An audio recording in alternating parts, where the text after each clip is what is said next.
यहाँ मैच देखने आए थे। पाकिस्तान और बांग्लादेश का फाइनल मैच था जो कि आउटस्टैंडिंग, बहुत ही आला, जिससे पाकिस्तान की कारकर्दगी बहुत अच्छी थी। बांग्लादेश ने भी बहुत अच्छा कंपटीशन किया, मुकाबला किया, लेकिन ओवरऑल किसी एक टीम ने तो जीतना आता है। So finally Pakistan wins the match. Pakistan जिंदाबाद।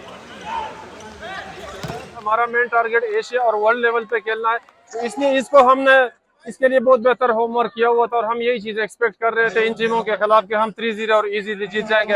हमारी ख्वाहिश थी कि इंडिया भी आता, ईरान भी आता, वो पार्टिसिपेट करता, लेकिन अनफॉर्चुनेटली वो चूंकि नहीं आए, इसलिए हमें टूर्नामेंट तो अच्छा मिला लेकिन कप ओवरऑल इजी। बहुत अच्छा रहा है, पूरा टूर्नामेंट हमारा अच्छा रहा है क्योंकि हमने तकरीबन 7 मैच खेले हैं, अल्हम्दुलिल्लाह सारे मैच जीते और 3-0 जीते हैं। तो टीम का कम्बिनेशन बहुत अच्छा था, अच्छी ट्रेनिंग की हुई थी, तो उस वजह से अल्हम्दुलिल्लाह विक्ट्री मिली है और चैंपियन हुए हैं। इस्लामाबाद में आए हुए हमें 10 डे हो गए। यहाँ आके यहाँ का वेदर बहुत अच्छा लगा। इस टूर्नामेंट में खेल के हमें बहुत अच्छा फील हुआ एंड फाइनल में आके हमें बहुत अच्छा फील हुआ। पाकिस्तान टीम जो है वो हमसे बहुत अच्छी टीम है और हम पहली बार पाकिस्तान में आए हैं, मैं हूँ।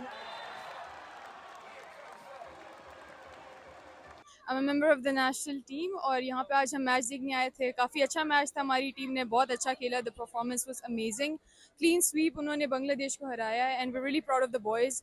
हाउएवर आइड से कि the federation should also invest, हमारी जो वुमेन्स साइड है वॉलीबॉल की, उधर भी इन्वेस्टमेंट करनी चाहिए। हमारे लिए अपॉर्चुनिटीज़ वगैरह होंगी तो हम भी अपना स्किल और टैलेंट शोकेस कर पाएंगे, लेकिन सैडली हमें वो अपॉर्चुनिटीज़ और प्लेटफॉर्म मिलता नहीं है जहाँ पर हम अपने स्किल्स वगैरह शो कर सकें।